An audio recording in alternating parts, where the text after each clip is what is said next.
Namaste, and welcome to our continuing series, Interviews with Disciples and Devotees. I would like to invite you to write to me via my email, Narada, Narada, 12@gmail.com, or call me at 7418687764 if you would like to do an interview on your life, your background, your first meeting with Sri Aurobindo or Mother, or your first contact with them, anything you would like to share. It's very, very informal. There's no pressure at all. And I am beginning again now to interview people in the ashram, outside of the ashram, in different parts of the world, and India, and in Auroville. So please do write or call me. Today, I'm very, very happy to have with us Roopali. Namaste, Roopali. Namaste. That's the first question I always ask is, how did you come in contact with Sri Aurobindo and Mother? So my first contact with Sri Aurobindo and the Mother was in 2017. I was in the final year of my master's degree, and we were supposed to do an internship. So a lot of people from our university used to come here earlier in batches to do their internship with Dr. Alok Pandey. Oh, and where was your university? This was Delhi University. So in our batch also we had like a group of 8 to 10 people who had come to Pondicherry. Now initially my plan was to come to Pondicherry, but then my mother was unwell. So I cancelled my plan and I went to Bangalore. And I went there, I was interning there with her autism center. But something happened there, and I left the internship. I was feeling very disturbed. So I went back to Delhi, and then I had a dream in the afternoon, I remember. And in that dream, I saw a building, a grey colored building with a lantern. These particular French lanterns that you find here in Pondicherry. I didn't know back then what is this building, where is it, but I remember in that dream I had seen Swami Vivekanand, and this is the second time I had seen him. Second time? Yes. Could you tell me the first time? I'll tell you the first time.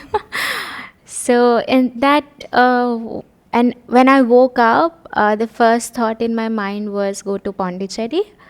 And immediately I had a call from one of my friends who was here, who had already come here, and she said that Alok Da had asked her to tell me that I should come here.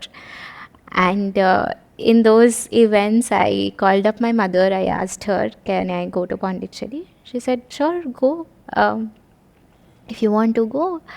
And that is when I came here. I remember the date, 17th of June, 2017. I came here, it was evening around 7 that I was here. Was that your birthday? No. No. What is your birthday? 10th October. 10th of October. Yes. So you came on 17th of June towards 17th. The evening. Yes. And I'd come, kept my luggage, and my friend said, do you want to go to ashram now or do you want to go in the morning? I said, I would like to go now. And we went. Normally, and that time I didn't have the pass till then.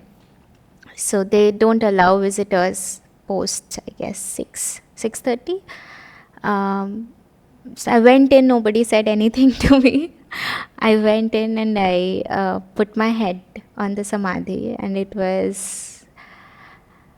uh, it was a feeling that I would describe as coming back home after a long time. And till then, I used to miss my father a lot. And when I was there at the samadhi, I felt this hand over my head, and I knew it was Sri Aurobindo, but that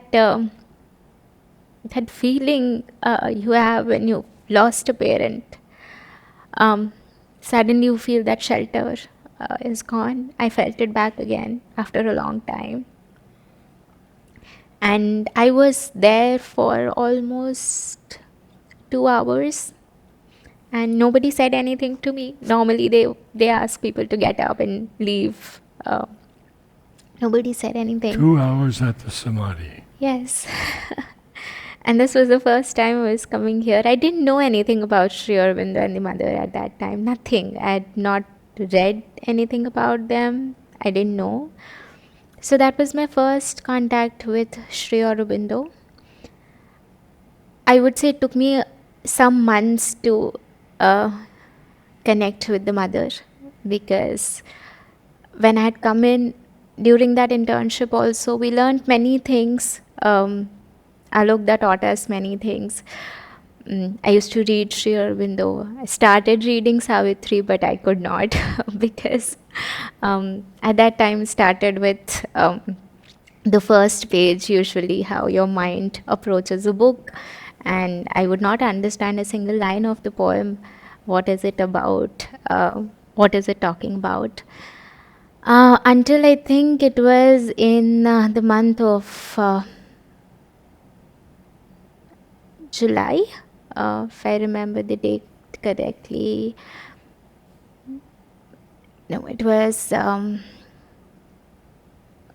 was in the month of July 2017. So I came on 2016, not 17.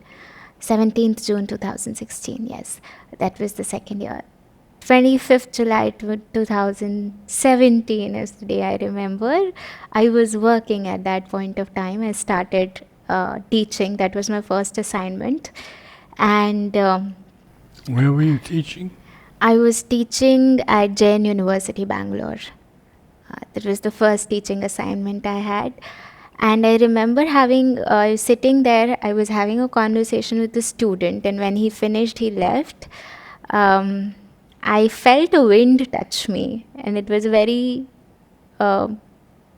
it was an experience I don't think I can describe, but I had this very soft air which touched, and I knew the mother. It was just that moment and that contact, and I knew her. And since then, I feel I received her more and more and more. Till then, in the beginning, it was more contact with Sri Aurobindo, reading the Life Divine. That was again the first book that I read, not knowing anything about what it is. But I think and it took me a year to read the Life Divine, because I would read every day 1 page or 2 page. And then you read the whole book? And I read the whole in 1 year? In 1 year. And I always felt that the book told me things, and I didn't make any effort to understand it. It's like, how parents serve you a meal and your mom feeds it to you. Yeah. It was more like that. And there were very two different points of contact, but after that I felt more in communion with them. What is your field of psychology? Can you tell us about it a bit? Your work?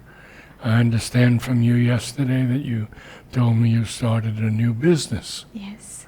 So please take time to tell us. So I'm a counseling psychologist by profession. Counseling psychologist. Counseling psychologist. And but before this, I was teaching. So I started with teaching as a career, where I taught the different fields of psychology, be it counseling, be it clinical, be it developmental psychology. So I have a special interest in developmental psychology and counseling psychology.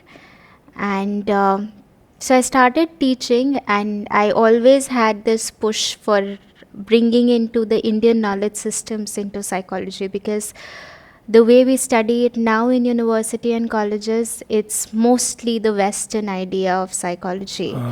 And even in Western idea of psychology, it's polarized. There were many schools of thought, but because of political reasons, there were only few schools which gained more traction, and we are taught more of that. For example, there were people like Carl Jung or Erik Erikson who had an inclination towards Eastern thought, but they were very conveniently removed from the modern day psychology, and what we are taught is largely Sigmund Freud or the schools of behaviorism, which just say that a human being is just a combination of different behaviors, different patterns and structures in their behavior is their personality. So it's a very superficial understanding of what psychology is all about. But when you read Sri Aurobindo, or when you read Swami Vivekananda, or even any other text in Indian philosophy, it goes to so many subtler layers that is a more proper understanding of the why of psychology. Why is it happening? Modern psychology, the way it's taught is only what is happening, at the surface level. What do you see? Certain structures, certain patterns.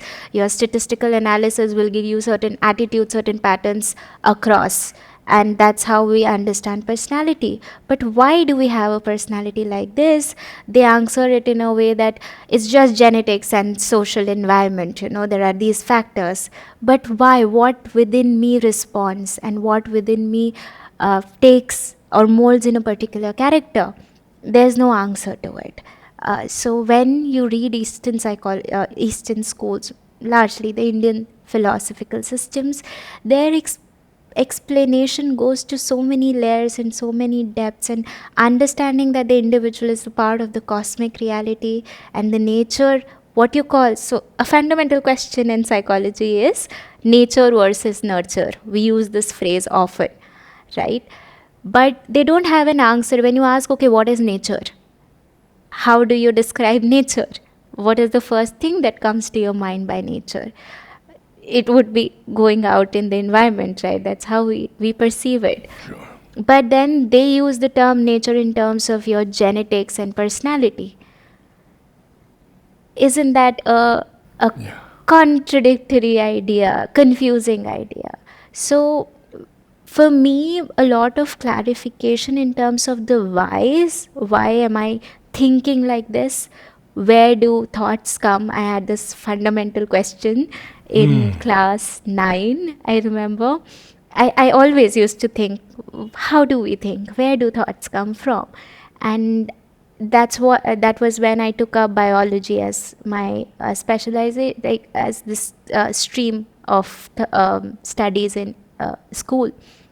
So I remember reading a lot about mirror neurons and cognitive neurosciences at that point of time, because you feel that okay, the answer is in the brain, maybe that's how we approach. But then sooner I figured out, no, biology, modern biology doesn't have my answers. Then I moved to psychology. I remember asking my teacher this question, and she said, when you do a PhD, you'll get an answer. But then I studied psychology, couldn't find the answer. But when I moved to Indian psychology, when I read Sri Aurobindo, he had not just answered that one question, but so many more other questions that you can have. Even he makes you think about more questions that you can have over life and over psychology as a. So what we know of psychology right now is maybe 0.25%. And when you read Sri Aurobindo, you understand that you have a whole ocean to understand. So, because I always had that maybe the need to explore more, I started understanding that we have to also bring Indian psychology on the table. Maybe because of colonialism, we have started imitating the West, and we think only the Western mind is right and what the Western theories say is right. Maybe in sciences they have done a good job till now, but even they are coming back to the Upanishads to find answers to subtler realities. So, that is why I felt the need to bring Indian psychology more into ground. But in teaching, it's not possible because you have a structured syllabus and a curriculum to teach. You can't go much beyond that. That is when I decided to quit my job. And I had initially come to Pondicherry for some time. You remember it. I was here, I was contemplating on joining the ashram, and maybe that would be a better road. But then I had a meeting with Shradhaluda, and he made me understand that it is easier to just leave everything and come here, and that's any person who is more spiritual will have that bent of mind, will have a normal there's an attraction to come into the ashram and settle, and it would be okay. But then you're not doing the work, and if you have to do the work, if you believe that you're mother's child, then you have to do her work. So that is when I started my own organization. How long ago was that?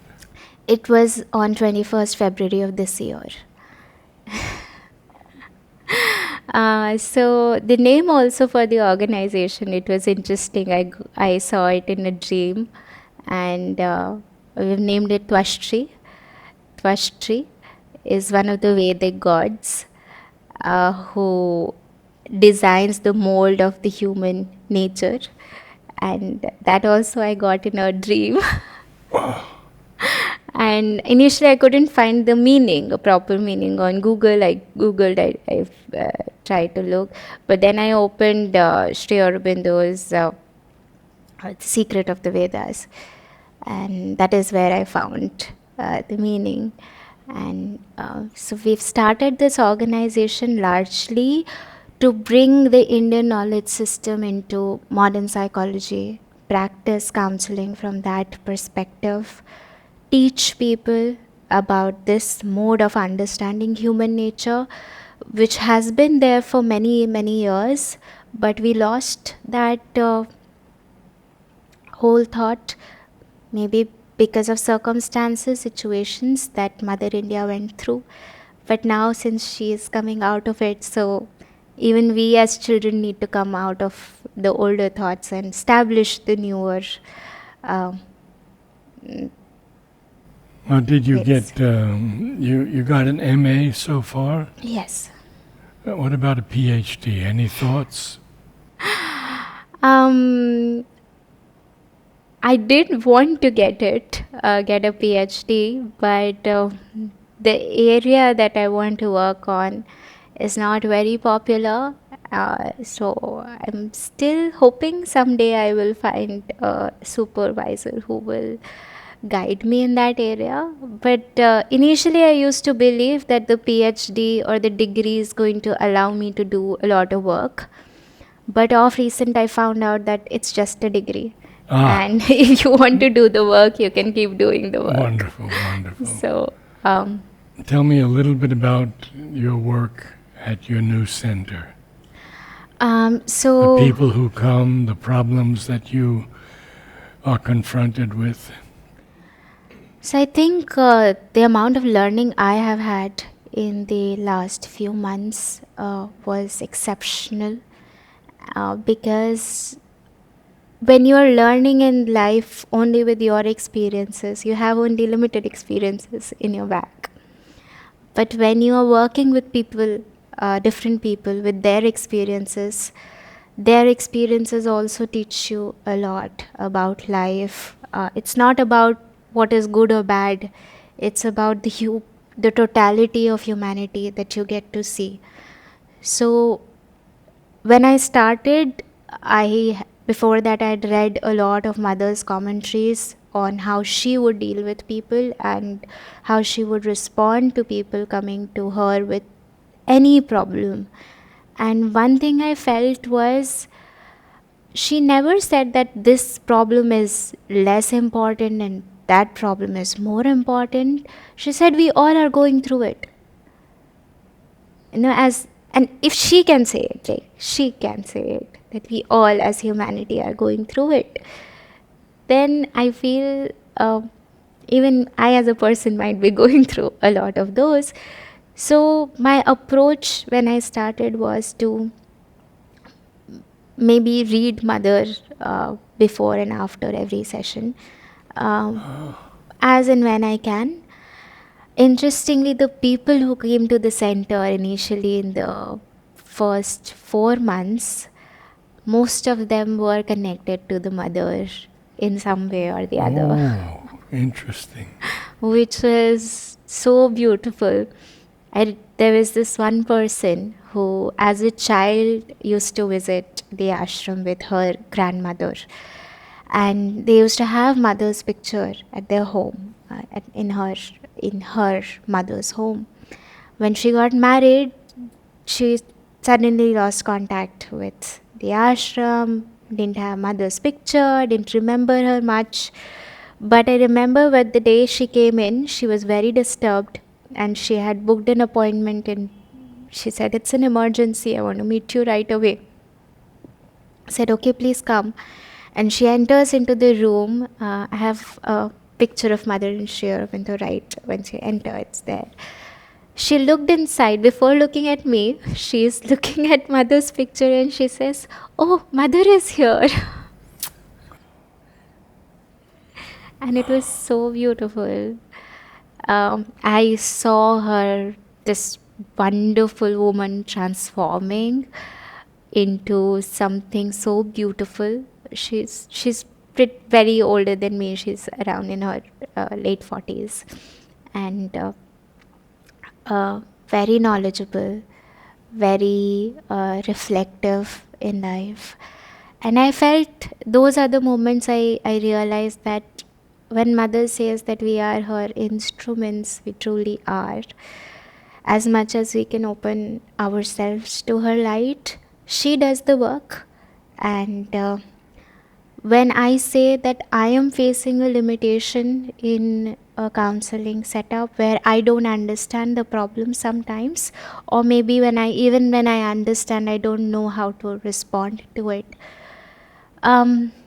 Largely it is because of my own limitation, because my ego will also have many judgments.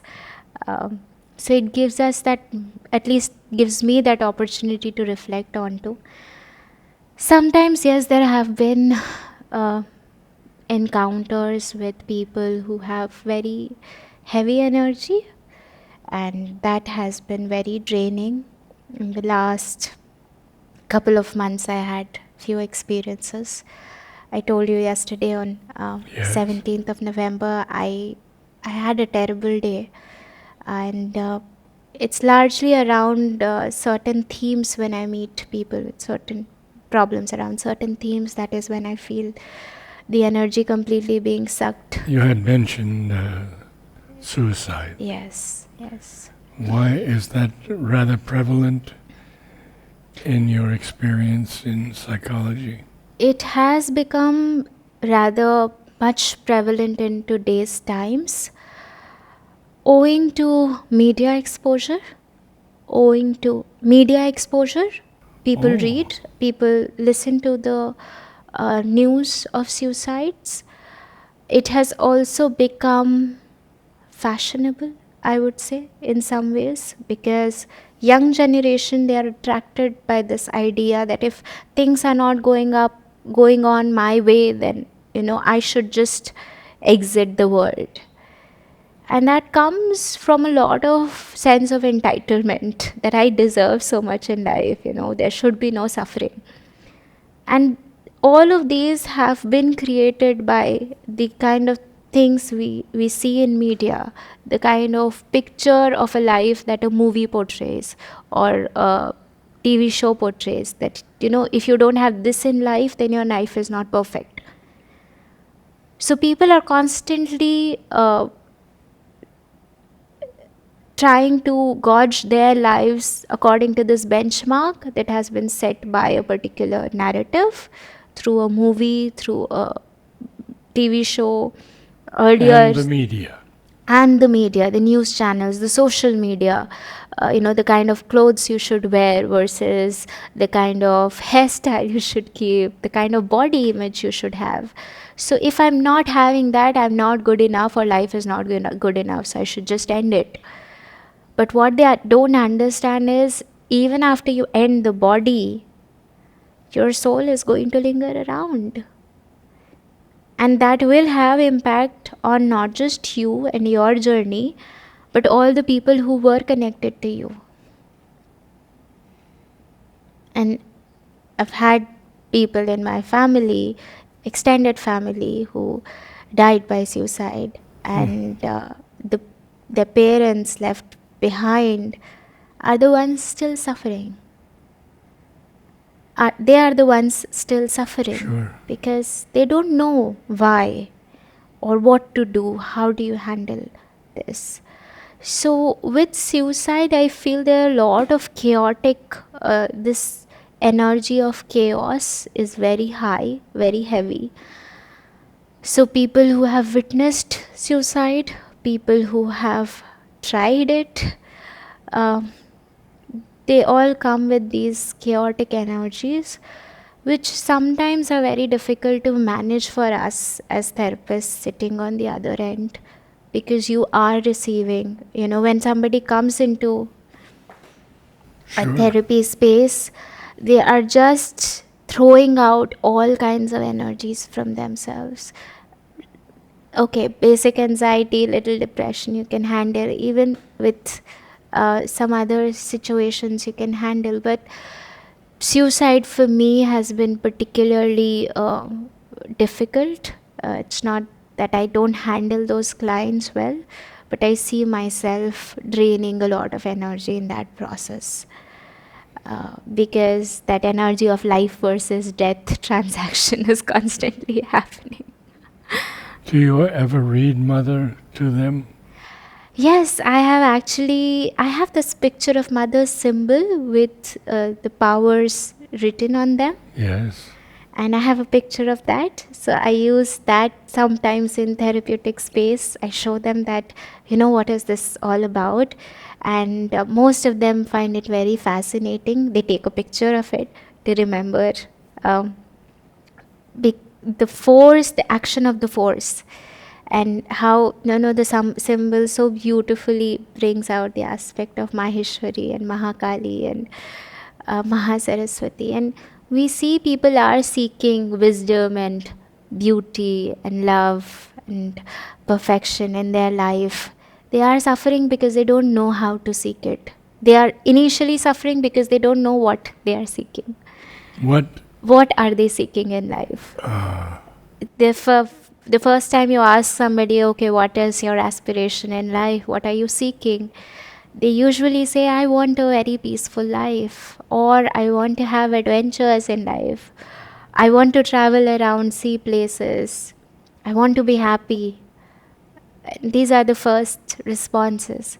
But then you ask them to dig a little deeper. Oftentimes it's the four aspects of Mahashakti they are seeking. Someone for perfection, someone for harmony and love and beauty, someone for power, manifesting power, understanding power, seeking power, maybe through money, maybe through something else. And some are just looking for pure knowledge and that wisdom, high wisdom. And that is when people see that picture, they can connect to it very physically. It's very concrete experience for them. So I have personally found that mother comes to help in so many ways.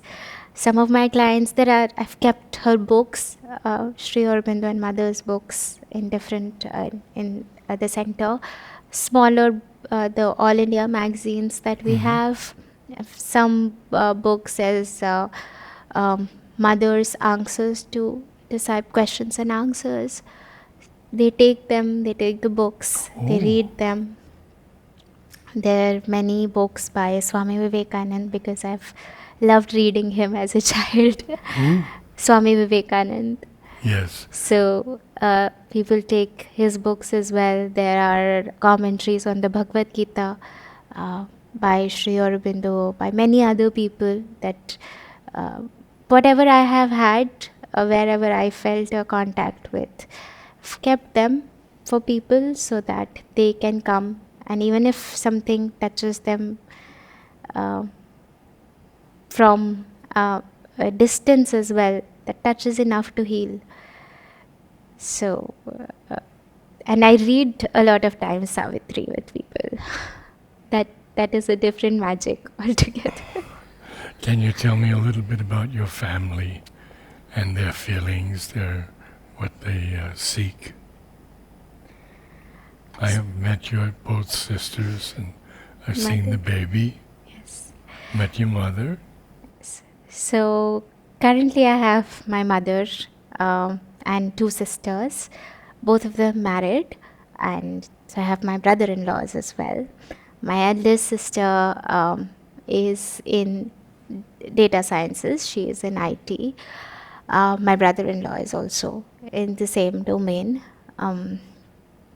My other sister is in finance, taxation, and her husband is in hotel management, the hotel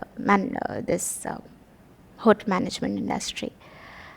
My mother is a very spiritual woman. She has been our contact for our connection to the divine since childhood. She says that her contact has been her mother, and How beautiful! How beautiful! So interestingly, both my parents, my mother and father, were devotees of Ma Kali. And because my father's family belonged to Dakshineshwar, where Sri Ramakrishna did his sadhana with Ma Kali, and my mother is, for some reason, she since childhood felt attraction towards Ma Kali, so she would always remember her, connect to her more. So as children, we have grown up seeing our parents.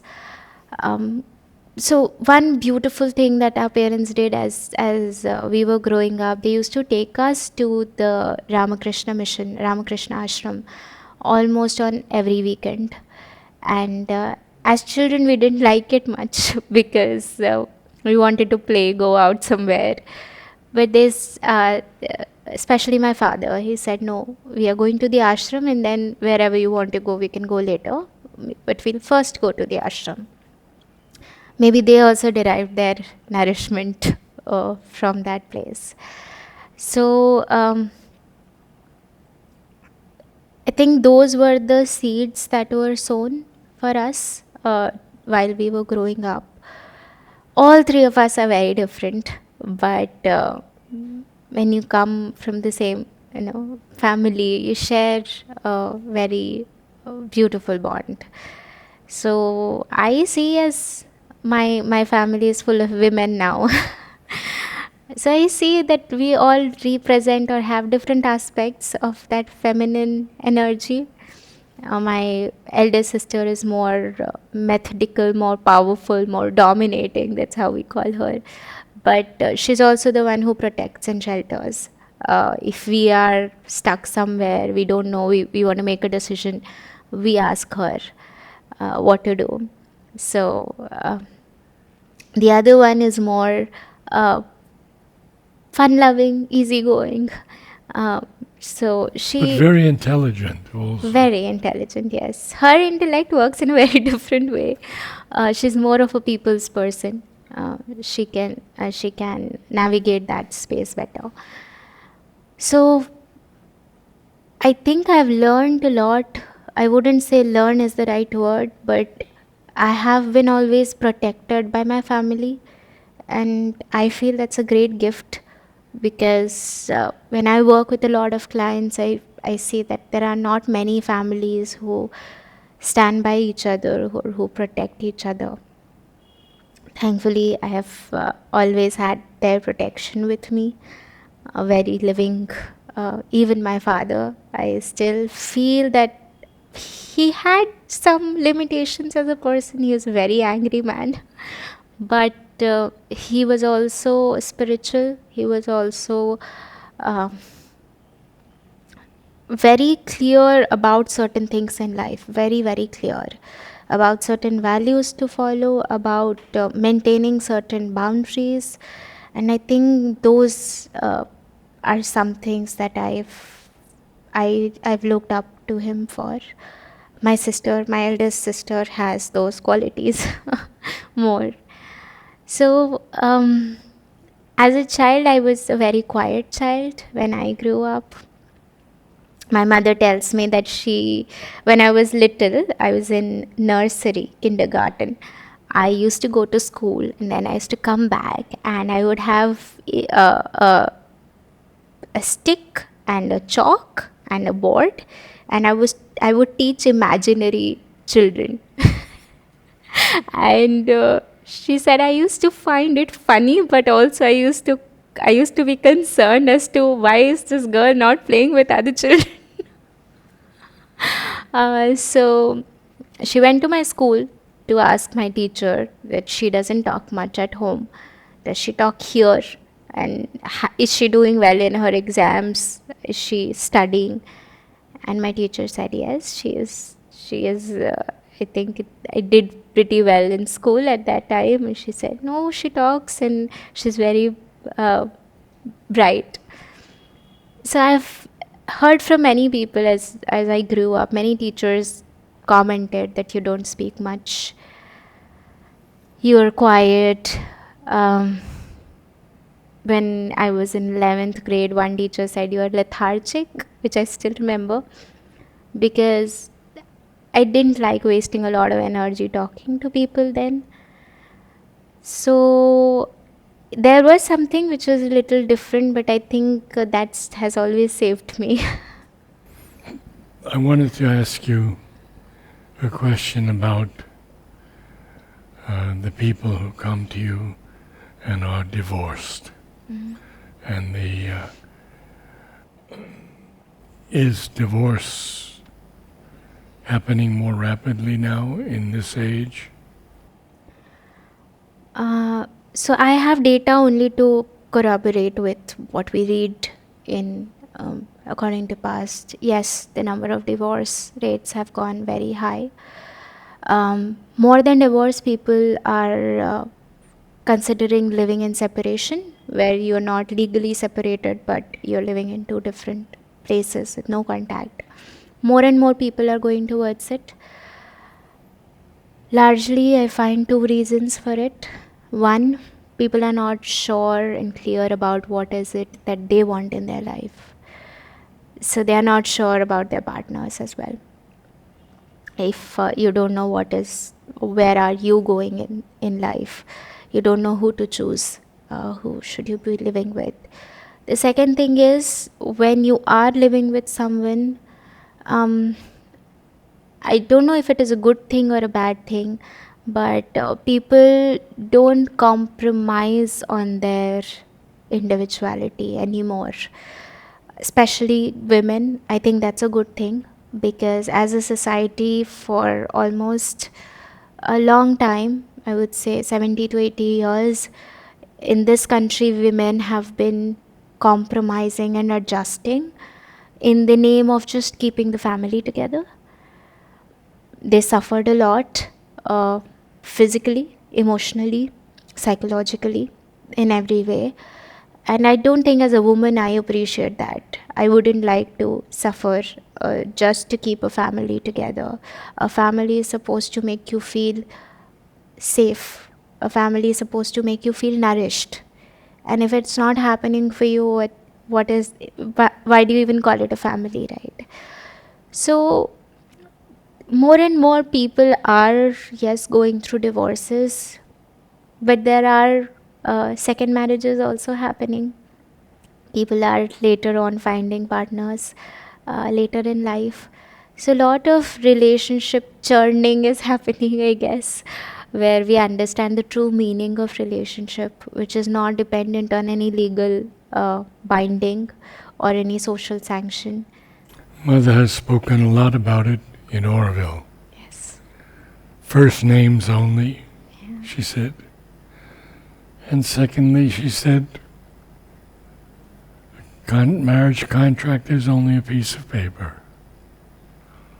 And if one doesn't love one totally, why is there a necessity to remain together? True. Now I want to ask you about that first experience with Swami Vivekananda, if I may. So I don't remember exactly what age, but I think I must be 9 or 10, something like that. We had gone to Belur Mutt in West Bengal, and there is Swami Vivekananda's room there, and there was a mango tree somewhere. I don't remember exactly the locations, but it's a very strange experience. I don't know whether it was reality or it was happening somewhere else. I still don't have an answer to it. So we were going, and there was this big uh, mango tree, and people were, I think, doing their pranams there in front, and the mango tree was planted by Swami Vivekananda. That's what I remember about that tree. So I remember that I also bowed down to the tree to do pranam, and a mango, a very small, tiny raw mango, fell on my head. And it was the first time I had a very physical experience of Swami Vivekananda. Before that, I used to sit, we had this huge statue of Swami Vivekananda in Sri Ramakrishna Ashram, and I used to sit there a lot. It was covered with those trees which have yellow flowers. I don't know what you call them, but it was covered with those trees all in all the sides, and it was so beautiful to just sit below that statue. I remember I as a child used to talk to him a lot. I still call him my first crush ever. If I can ever get a man like that. Because there's something about his eyes that has always had a very powerful impact on me. So that particular incident, when the mango fell on my head, I felt a very physical touch of Swami Vivekananda in my body. And I don't know if that happened, if that really happened or not. I asked my mom, and she said nothing like that happened. You must be dreaming, or maybe it was a dream, I don't know. But if I still have that feeling or that touch, it is real to me. Looking at the world today, in reference to psychology, in reference to what Sri Aurobindo and Mother have brought down, what are your perspectives? I think we have a long way to go in terms of just understanding ourselves. What they have talked about is deep. It's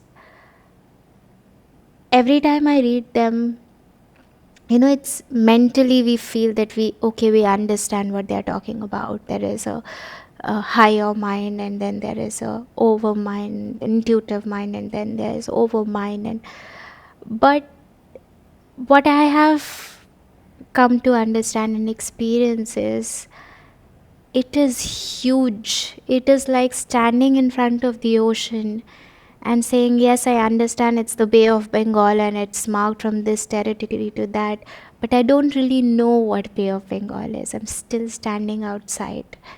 I still need to go down the water and experience it with all its fishes and the corals, and it's a very different life that we are preparing more and more for. I find a lot of young people being so open to Mother and Sri Aurobindo, more so being open to Sri Krishna as of now, um, especially those who are in the age groups of 17 to 23. I have had many sessions, many clients from that age group, and most of them are open to Sri Krishna. They read Bhagavad Gita. When you introduce them to Sri Aurobindo, they are fascinated, so they want to read more. So I think we are. I don't know, but maybe we are at that brink where we've come closer to the waves touching the feet, and we are preparing to jump into the water. Of course, that experience, that journey will be much longer when the whole transformation will happen. People here talk a lot about transformation, and supramental manifestation will happen this way or that way, but we don't know much about it. We know it will happen for sure, but the grounds are preparing, that much I can see, both within myself and the people who come, also the students who come to my center for learning. They are very receptive to, they are also understanding psychology. The modern psychology that we study is not enough to really answer questions. So all in all, I guess we are, it's the journey is starting and we are preparing for it. I think we have been preparing for the last 200 years, but more so it's coming up in the front. Where do you see yourself in the next 10, 20 years? Would you be living in the ashram or continuing your work? I have no idea. No idea. That's a good thing, because the guidance will be there Yes. to lead you. Anything else that we have to cover? Art, music, Anything. beauty, what can you share on that? Do you paint? Yes, I paint. I started learning watercolor painting, and it is quite an experience to learn that. Of course, I learned through watching videos and just experimenting on my own, and I feel there is so much beauty all around, but because we are not giving it attention, the attention it needs, it is being perverted more and more. In the sense that when you look at architectures, we had beautiful architecture. We had such a refined sense of architecture. We had detailed pottery. We had anything. The door locks used to be so beautiful and detailed. But more so with the modern design, everything has become minimalistic, and it's just one structure, standardized understanding of beauty. That is, again, this is temporary. From what I understand, it's temporary. Maybe for 30-40 years this style remains, but people are, if you're touch with, I'm saying this as a psychologist, if you lose touch with beauty, you also lose touch with that deeper rasa of life, that essence of joy of in life. So one needs to consciously engage with beauty, spend time through music, through art, through dance, through cooking, anything which can connect you to the sense of beauty and joy. And I feel, as a psychologist, I shouldn't be saying this, but the whole hype around mental health and mental health is should be taken seriously, and disorders are very common. Everyone has anxiety and depression. Everyone has anxiety and depression because everyone is disconnected with who they are. With who they are. And that's why these are all ripple or impacts or effects, the symptoms of losing connection to who you are. And art, music, dance, cooking, anything which has to do with beauty and joy and love connects you back to your source. So if you can practice that more in a more meaningful way, not just to create paintings for the sake of selling them, not capitalize it, then I feel a lot of these disordered states will resolve on their own. We will not be needed there.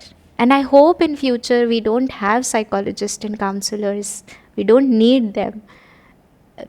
I shouldn't be saying that, but that is what I hope, that that there be a day where humanity is so conscious and so aware of itself that it doesn't need to go to someone else and tell them that there's something wrong with me. You figure out, you fix me. I had this recent experience with a doctor. I was going through a lot of back pain for the last 1 year post COVID. And I went to this one doctor who is an acupuncture therapist. I told you about her. And she healed me in 10 days. And she told me about energy medicine and how understanding energy really helps you in healing faster. In healing, not just your healing is not based on just medicines, but you are able to explore this whole domain of energy and its healing effects. And yes, we are talking more about the vital energy right now, but if we become aware of the higher grades of energy as well, that is when I had this feeling, isn't it strange that we know so much about the world, we know about the universe, we talk about this and that, we don't even know about our own body. We don't understand it. We have to go and ask someone else. You tell me what is my problem. very true. Yes.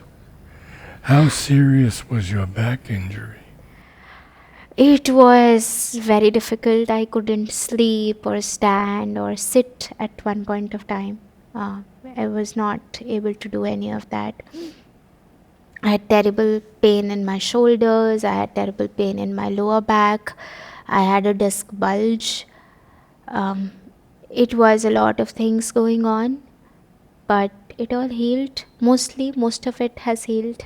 How did she work on you? She usually uses acupressure as the medium, but if you have extreme of something, she'll also give acupuncture. They put some these pins on your ears, or in some scenarios they put it on your feet or on your hands, wherever that pain is. So I am learning a lot now. I think whatever I've learned till my degree course was very limited.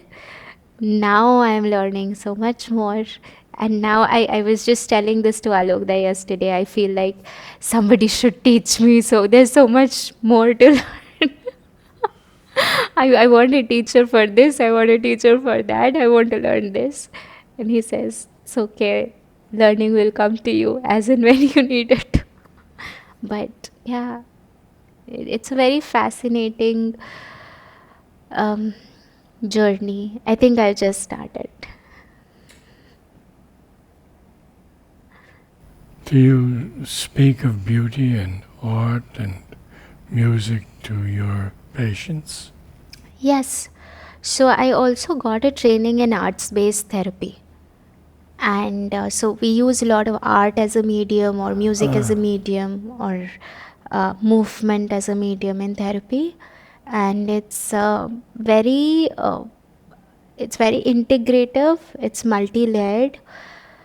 I had this one client with whom we just worked with music, because for him music was a sadhana. So since he was already doing that, we used that as a medium to work on other things he might be struggling with. So that is what it is, that your life is not divided into different parts. It's not like that I do music 2 hours a day and I just leave it there. It is a part of who you are, and it is going to work on everything else, starting from your thoughts to your emotions to your body as well, if you allow it to work. And that is what the whole process of bridging this together is. So I keep on learning different things, different mediums of how can we use what in therapy space. But the more dynamic your therapeutic space is, the more complete healing is possible. That's what I have understood from the little practice that I've had till now. Have you practiced any specific healing techniques? There are so many out there now. In Oroville we see Reiki here and this year and something else, and people giving classes and all these different things. So most of my techniques or tools that I use, they either come from the Vedic analogies, the stories in the Vedas and the Upanishads. Oh, I pick them up and I fashion them into different activities where you experience those things. Or I refer to mother's writings, and what she's talking about, I use those elements and put them into practice. Less talking, more experiencing is what I use in therapy space. So you talk less, you experience more. You open yourself to, for example, something as simple as you are feeling overwhelmed. Mother had written it in one of the answers. You stand in front of the ocean or in the sky and widen your consciousness. You'll feel that overwhelm being, it'll just go away because your consciousness has widened. I practice this thing with my clients, and they had miraculous effects in 5 days, 6 days. And the depressive state where you are locked in a small container where you can't look beyond yourself.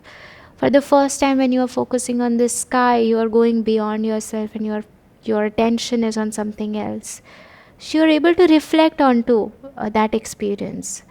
So what I have learned is, when you experience something versus when you tell something to someone, these are two very different things. The experience is going to remain with them and act on them even if they don't practice it every day. And I feel that is the power of the experience. And yes, of course, if the divine touch is there, then it will heal.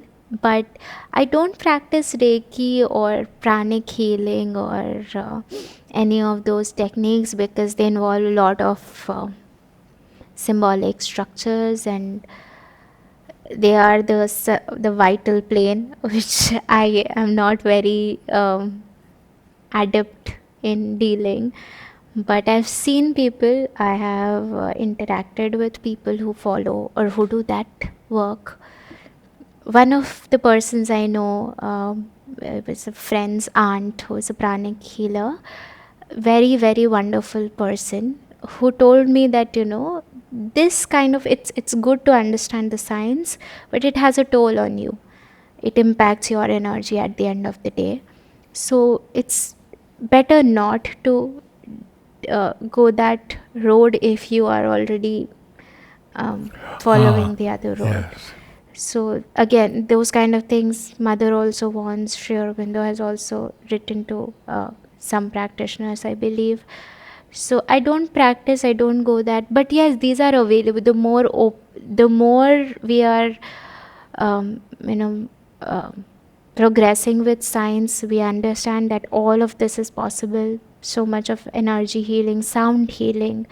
Sound has healing capacities, right? We used to have earlier in temples in India, we would have bells, at the entrance, and each bell was designed at a particular height and weight to create a particular sound, which will be manifesting one vibration.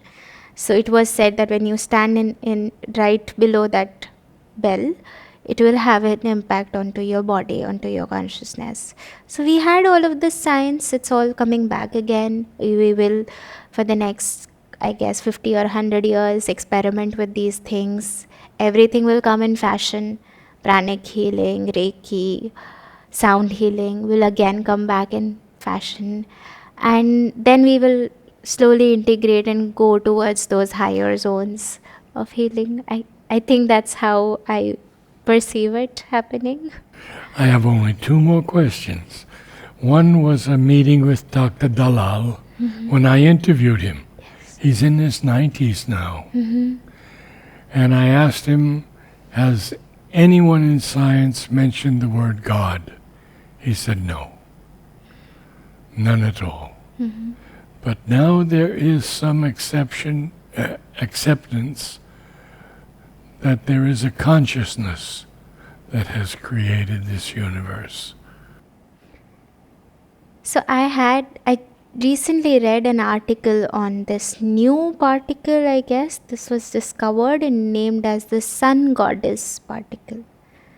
I'd read it, the sun goddess first, and then I opened the whole article. It's fascinating, isn't it? When you can't really describe the whole thing, you put a label as God's particle. And then now you find something more complicated and subtler than that, and you name it as the sun goddess particle. So these are all references coming from the Vedic times of the Aditi as the sun goddess. And though they have written it's from the Japanese tradition that they picked up the name, science will eventually have to come and join with spirituality, because it is not divorced. It was never divorced. It's again an illusion which was created for people to believe that science and spirituality are two different things. It's just a game of ignorance, I believe. For some time it wanted to have fun.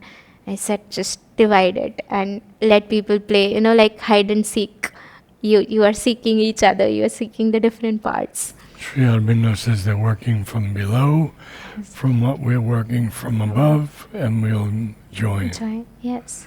Yeah. So God's particle, I guess, science does mention God, but in its own way. Now, in its own way, yes, but very recently. Very recently, yes. Last question is your experience in the Matrimandir chamber. And compared, if you will, with the ashram, or how different it is, or... Tough question. It is. I don't think I can really describe the experience of Matri Mandir, because it's different every single time that I go in. It's a very different kind of power. It is so decisive as a power. You remember last time when I came in January, what happened with me was after the Matri Mandir darshan, I came here with someone. And can you speak a little bit about it to our audience? I think that was about a particular choice I had to make in life about a relationship, and it was lying around for a long time. I wasn't sure, and I went inside the Matri Mandir. This person also went inside the Matri Mandir. He came out. I think both of us had a very decisive experience. So it is that powerful. When you surrender to that kind of force, it can do the work for you without expecting or asking you to do anything. So you just prepare. The kind of force that I've felt in Matri Mandir is this enveloping embrace of Mother. I feel the same way here at Samadhi also. Matri Mandir is more concentrated because I think it's also the structure that you go inside 20 minutes and then you come out. Yeah. It has I feel the same way when I go to Sri Aurobindo's room. It's very... That's a different power. And walking up the ramp is almost a preparation, Yes. isn't it? to go into the to go into chamber. the chamber. It is, and I've told this to so many people. When you go to Pondicherry, go to the inner chamber of Matri Mandir, because you do that until and unless you don't do that, you don't really have an experience of what power is there. Because a lot of people come and they see from the outside and they go back and they are like, okay, what do you keep talking That's about? a tourist thing. Yes, and Yeah. they are like, why do you keep talking so much about ashram and going to Pondicherry every 2-3 months? What do you get? Yeah. These kind of things. But again, that's different for different people. People who are more open. My sister had a beautiful experience in the inner chamber. I saw that shift also in her. Very, very beautiful experience in holding. I think it depends on your receptivity, your openness, your preparation. Again, how much you've already um, climbed up the ramp. It's going to determine the experience. But it's such a it's the power is so intense and yet so motherly. It can only be mother's power, because it acts just according to what you can take that day. If you can't take that day, it's very soft, it's very cocoon sheltered. I had that experience also once when I was not prepared for anything, and had a relatively very mild experience. So that these kind of experiences also allow you to see her grace and beauty. Perfect ending. Thank you, Roopali. Namaste. Namaste.